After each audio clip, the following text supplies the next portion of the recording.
I'm just going to introduce my colleague now, Bruno Gatimel. Bruno is our transition for the Alighted Touch program. Bruno is an entomologist with a strong IP and grower college. He brings over 20 years of experience across R&D pipelines, crop protection. Joining the Alighted Touch program approximately, wasn't it, Bruno? He has led industry-wide initiatives in resistance management, contributing a collaborative, facilitative, and approach. I'll hand over. Good afternoon, everyone. So I'm Bruno. I work as technical lead for the Alighted Touch program. Today, to take you through an overview of what the Alighted Touch program has been doing on pesticide resistance with a focus on resistance management. So starting with what resistance management means, really from a grower's point of view, most of the information available around the management of the resistance risk is available from the product label. So every time you buy an agrochemical product, you do have a label that displays a couple of key information. So you do have the group numbers, which are basically the mode of action. You also have a section on the product label, which is clearly about resistance management. And if you look at this section, you can get some information regarding the maximum number of applications. You can also get a link to get more detailed information, and that link is taking you to a website which is hosted by the New Zealand Plant Protection Society. That's basically the basic information any grower will access in terms of resistance management. Why ALT, the Alighted Touch program, has been looking at doing some work on pesticide resistance? That's all the rationale. So basically, we used to say it's in our DNA. As you probably know, the Alighted Touch program is really focusing on sustainable crop protection, which means over the years, and it's a 7-year program ending next year in March 27. Over the years, we've been developing collaboration across many product groups. We've been developing projects in order to build the skills, the knowledge, but also to evaluate the efficacy, the performance of innovative solutions. So we've been really focusing on the toolbox. And as you know, there's a lot of products, especially the old chemistry, that are being phased out, so no longer available to the growers. And also, based on the current regulatory pathways, it does take many, many years to get new products in the market and new solutions available for the growers. So the starting point is, in the meantime, the growers are left with what's available, with a high risk of overusing some of these chemicals, and then a high risk of developing resistance. That's why we've been focusing on resistance management from day one, trying to develop a collaborative approach, talking to everyone, the crop protection companies, the crop sectors, the scientists, everyone basically having a say on resistance management. So our role, like I just said, is really to facilitate some cross-industry discussion. We've got some challenges. One is we are a 7-year program, which means next year it's the end of ALT. What's going on after? What will happen post-ALT? The other challenge is we have a mandate, which is basically on horticulture, arable crops, but which means we are missing the pastoral sector. It's also critical because they do use some chemicals. What we've been doing from an historical point of view, we've been focused on the strategies. So basically, all the material you access when you visit that web link we've seen on the product label. And it all started in 2021. We had actually a workshop where we identified that 25 strategies need to be updated. MBIE and Ag Research already had a contract to update the herbicide resistance management strategy. So ALT has been supporting the work on updating, reviewing the fungicides and insecticide strategies. This work led to some peer review and uploading the new strategy on the NZPPS website. A year later, in 2025, so after having uploaded these strategies on the website to actually organize a couple of key events. So last year was a big year for ALT in regards to pesticide resistance management. We had a symposium at the NZPPS conference where, as you can see, the day was split in a couple of key sessions. Why is it a growing concern? And it is a growing concern. That will refer you to the toolbox situation I described. What solution, what can we do to improve that situation? What are the barriers and what's the long-term opportunities? On top of this symposium, we also organized a workshop. And basically the people who turn up were people from different backgrounds, different organizations, different entities, with the regulators, with the retailers, the registrants, so basically the crop protection companies, and the researchers. That workshop was actually a great opportunity to talk about the strategies, the ones we update a year before, a year earlier, to actually identify, do they need further update? Do we need to create new strategies? Do we need to support the growers with new material? We also grabbed the opportunity of having everyone in the room talk about the resistance surveillance, testing, screening, because we do know that getting access to accurate and reliable data on the resistance status is a key piece of information. And finally, we also talk about education, extension, training, any activities in that space that can support the growers, better understand the pesticide resistance and the management guidelines. Just a quick overview of these strategies. I mentioned the New Zealand Plant Protection Society website. This is what it looks like. So that's the current state. We do have 46 strategies. They are basically split in 4 categories that you can see on the top: herbicide, insecticide, miticides, fungicides, and crop-specific strategies. Used to be coordinated by a committee, which is no longer active. And when we scroll this section and when we open all these PDF documents, we can see, and that's a few examples, we can see that they are not standardized. So this one is an example for the aphid resistance management. You can see that there's a nice table with some group numbers, so IRAC group numbers, which is related to the mode of action. The whole thing looks very wordy, and it's not very user-friendly. We take another example, now in the fungicide space. We've got this one, group 9. Lots of information, it's quite bulky. And as you see in this one, there's no mention of any product, not even the active. So quite different to this one. Here on the fungicide space, another example, in the same category. This one has trade names and actives. So what do we see?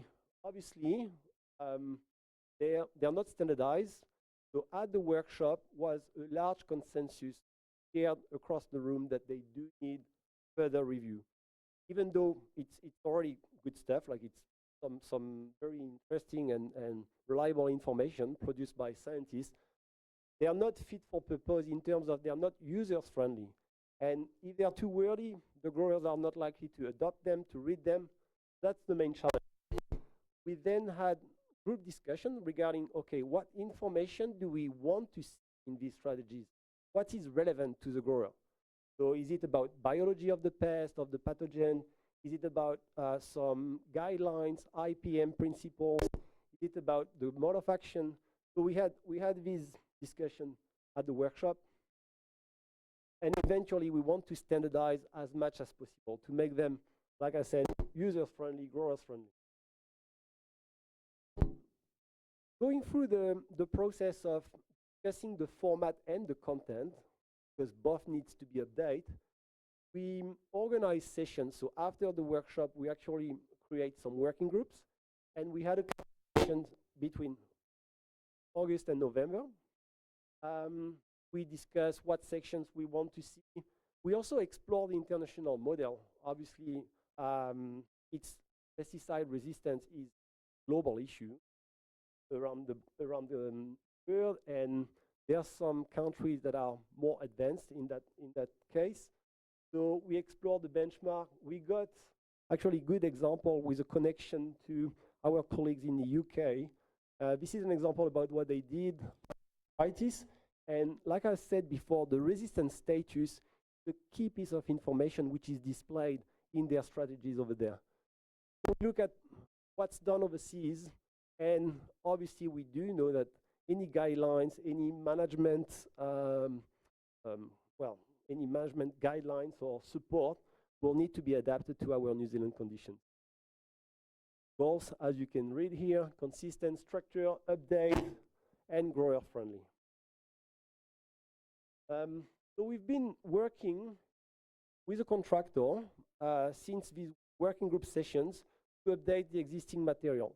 We're not going to update the 46 as one goal, but we've been focusing on developing templates to standardize the herbicide, insecticide, fungicide strategies. And these are examples about what's coming up next. So as you can see, and I'm more than open to get your feedback, we aim at having something which is clear, is concise, with some visuals, so some icons, some stamps. This is an example of the fungicide strategy. On the front page, you do have the crops on which the strategy can be applied to, and also some information on the available products, trade names, actives. Another example about the herbicide. So this is about the group 5 herbicides. There's some highlights and some indication regarding what groups, what herbicides, what actives are actually at high risk of resistance. So from a grower's point of view, it does give some very useful information and good insights. This is about resistance management strategy. Again, some key information at the front page, including the key principles, what are the best practice in terms of resistance management, and you also have some breakdown based on the guidelines. What can I do in terms of crop management? What can I do in terms of shelter management, insecticide use? So this is basically what we've been working on. Today I'm just sharing draft because the delivery of the whole work is actually next month. So this is one subtopic out of the resistance management. We talk about the strategies. That's the core focus of ALT. But as you've seen before, resistance surveillance is also a key piece of work. At the workshop and in our previous conversation, everyone agrees it's critical and testing is crucial because pesticide resistance obviously varies and obviously it does build up over time, even more when you're left with a limited number of options. So the ongoing testing is crucial. We don't even know if this is happening currently in New Zealand. So that's the starting point. What is the current situation? Who's doing what? Do we actually test for resistance on a regular basis? So if we look at the available data, and some of his work's been supported by ALT in the last years, as you see, there's some work that happened from different product groups. This one is from Bragato in the wine industry. AgResearch, they work with FAR on the arable crops, on screening the herbicide resistance, having some very useful information, what regions are at risk. We've got some publication from FAR also in the herbicide space. Boysenberry's New Zealand, they did some work on actually fungicide resistance for botrytis control on boysenberries. And there's many examples. This is another one from the science and some science research institute on insecticide resistance. So sounds like there's lots of work, or there's some work happening, but it's pretty much happening in silos. We don't really have an overview of what's going on there. And we know that we need access, we need to have that information available and to include this information in any resources, starting with the strategies for the growers. So we also develop a contract and we contract the piece of work. So the scope, basically, to identify who does work on resistance surveillance, so, and who does what, how this is achieved. Do they use very high-tech equipment, expensive? We want really to have an overview of what's going on there. It's still on the way with an ETA in the next couple of months. But basically, the first findings through this analysis is that it's mostly leaving funded by the product groups and the crop sectors. There's different levels of investments, so it's quite patchy in that regard. There was actually a very large project, the one I mentioned before, on herbicide resistance, supported by AgResearch and MBIE. Otherwise, the challenge so far, when we gather the cost, is about the cost of doing this work. Very expensive. And it's also what we can describe as a ad hoc regime, which means it's always like a one-off. It doesn't happen as an ongoing thing. It's one sector saying, red flag, we probably have an issue there. Can we actually spend $20,000 on some resistance screening? There's no ongoing consistent initiatives. And it does also rely on small specialist teams. So the people, the resource to achieve this work, quite technical, is limited in our country. So next month we should have the report, which will be a proper landscape map of what happened on resistance surveillance. Then finally, the third part is really about education extension. As I said before, the issue is massive. Like we already in the world where we already know there are lots of substances that are no longer effective in terms of pest control or disease control because of resistance, which means we really need to develop some resources, some information for the sectors. So we are working on developing some case studies by sector, and we do interact with 13 product groups. We also want to develop some fact sheets. So this is about the basic knowledge, the basic message on resistance. What is resistance? What is mode of action? What is the group number? All the basic knowledge, because you'll be surprised.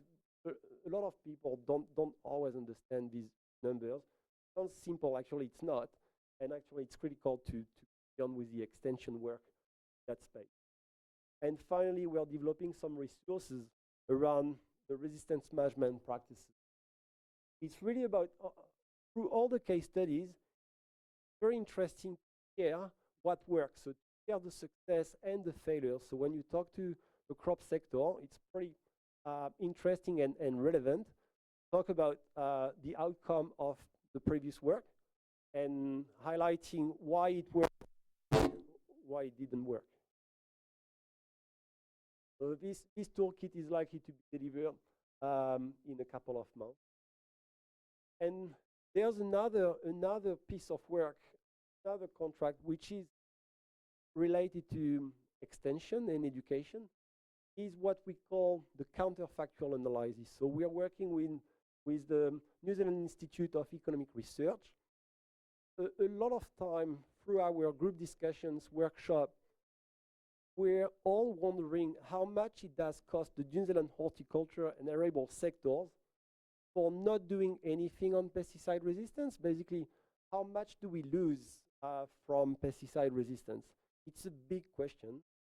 We are trying to work with some experts in modeling, in actually getting to understand the consequences of not doing anything through a framework. And this is the scope of work. Eventually, we'll get a clear counterfactual analysis, which will reflect what's likely to happen also in terms of cost for not having a coordinate approach, a countrywide approach on resistance management. This report is likely to support two draft activities and something we'll like to do within the next 12 months, so before the end of ALT. It's actually campaigns, raise the awareness from the growers to actually identify pesticide resistance as a major risk. And you can see it's actually factually it's a big risk, but it doesn't show up a lot in our conversation when you interact with people from the industry. But the risk is there, and it's a high risk. The second campaign will be around education extension, support basically key people from the industry, starting with the growers, on the knowledge, the basic knowledge I mentioned before. And there's a clear focus on the crop advisors and the retailers as well. Because when you buy an agrochemical from a store, there's no requirement for the guy who's selling you the product to have any qualification or any awareness on pesticide resistance. So he can't really deliver you a message around the best way to manage the risk if there's no specific requirement. So we want to upskill the industry by providing some key resources. That's due next May. So basically, recap my presentation. ALT has been working from day one on resistance management, but pre-ALT, the committee was no longer active, so limited activity in the previous years. We've been focused on the resistance management strategies, which is so far the only material which is available when you visit the New Zealand Plant Protection Society website. In 2025, we've been very busy with a couple of cross-industry events, some group conversation, symposium, workshop, working groups.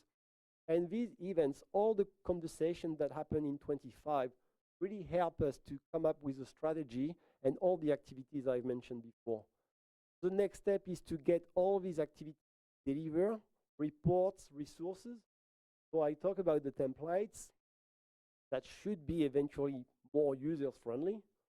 There's also the resistance surveillance mapping. Who's doing what? How much does it cost?